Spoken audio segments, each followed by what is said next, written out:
Hey guys, Nick here, and today we will be getting into the Universe 6 versus 7 tournament.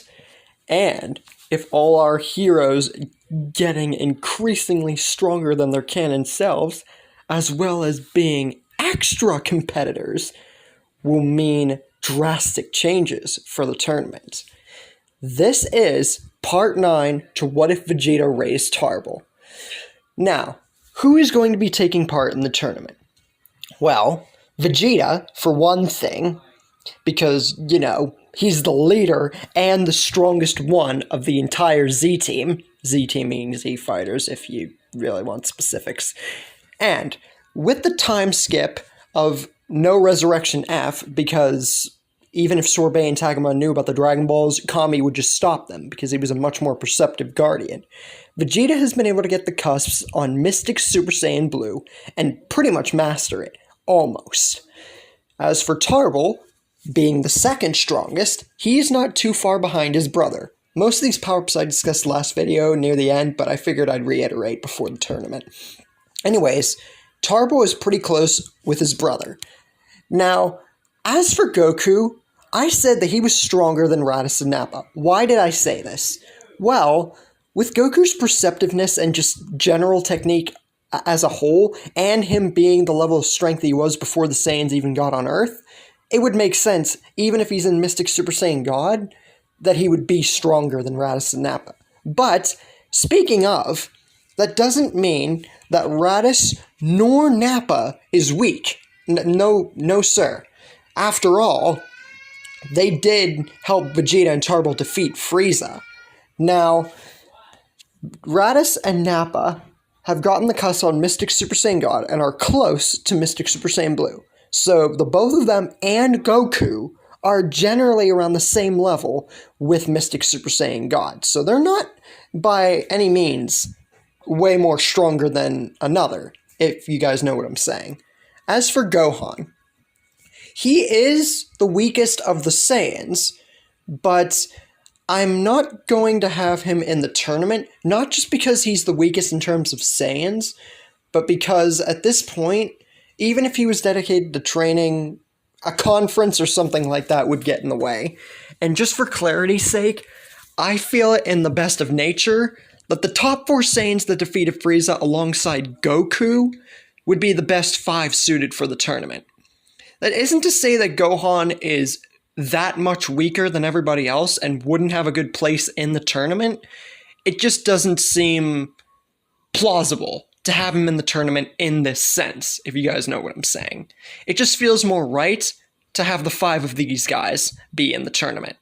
Now, of course, even if this were not the case and someone else were to take someone else's place or what have you, Monica would not be needed because of the Saiyans and all the Earthlings and growth and such. So there's no Monica. Now, as for the tournament itself, I feel that Vegeta would be more nice here to let Goku have the go-ahead since he's stolen out the glory thus far. So for Botamo and then Frost, Goku beats them pretty much the same way as he did before, but with the exception of Frost though. Since Vegeta and the Saiyans never told the group about Frieza's transformations, and they weren't even known to them, Frost is defeated almost instantly in his first form. Now, you guys might be thinking that Goku's just going to one-hit KO pretty much everyone in the tournament and just solo. And then after Botamo and Frost go on to fight Kaba, right? Wrong! I am going to go with the most out-of-this-world thing to put in, and the most ironic, Tarble versus Kaba. Now, there's a few reasons why I'm doing this. One, Kaba was the Universe 6 inspired Tarble, so it makes sense for Tarble to fight Kaba in this particular setting. Two, I feel that Tarble would feel some similarity between himself, Kaba, and even Vegeta, and would feel it right to fight him.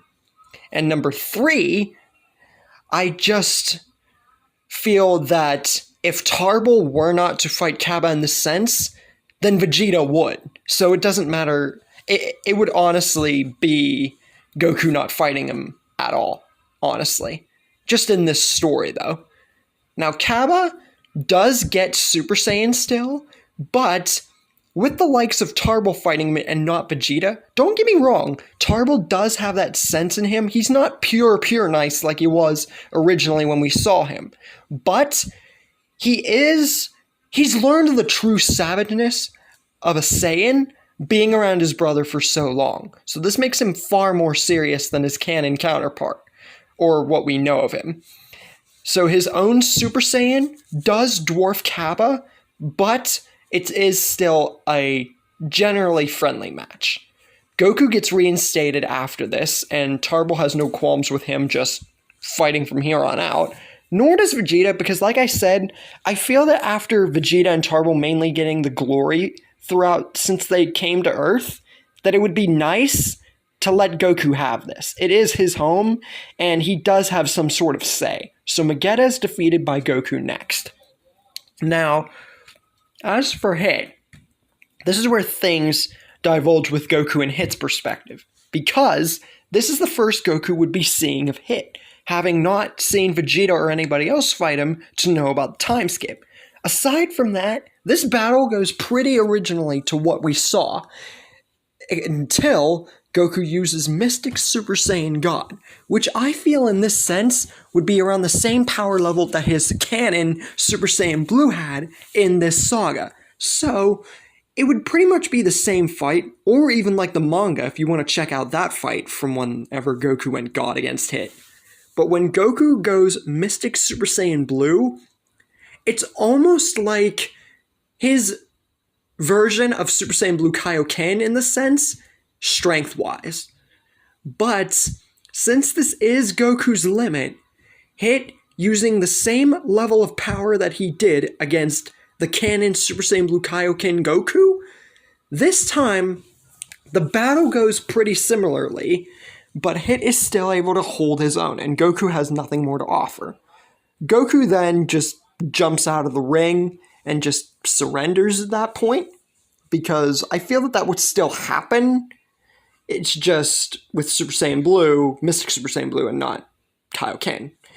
Anyways, Raditz would be the next to fight, and since Hit has used considerable energy against the likes of Goku, this battle, now that Raditz knows about the time skip, is going to be tougher for Hit. But this is when Hit brings out some more of his true power. And even though he has taken on damage and has fought considerably against the likes of Goku, he does beat Raditz, but it takes a good deal of effort. Not a great deal, but enough. But at the end of it, Hit is almost completely exhausted. He has fought two very strong brothers neck and neck with this Mystic Super Saiyan Blue power, and even if he still has time skip and everything, that can only get him so far now that they know his move. And the next one to fight is Nappa. And he does go Mystic Super Saiyan God, but this fight is almost close to even, if not even more one-sided in the fact that Hit has fought for a good amount of time. So, even if he were to take on Mystic Super Saiyan God Nappa somehow, some way at this point, Nappa could go Mystic Super Saiyan Blue if he actually was able to unlock it before Hit used, like, time skip or something to distract him. Nappa just wins this one by default because, like I said, Hit has just fought for a great amount of time. So, the battle is pretty much pointless. Anyways, the tournament ends overall with Universe 7's victory, and Zeno and Goku meeting like they do before. Except I feel that Vegeta would actually come out and say his piece, being a much more different person than his canon counterpart, and would actually want to talk to Zeno. After that, well, there's no Zamasu arc, like I've done before, because I feel that with no time travel, and honestly, the Saiyans and everybody else being different people, Zamasu would just be still a Kai in training. He would still have his thing with mortals, but it wouldn't be nearly as stretched as his original counterpart. So there's no Zamasu arc.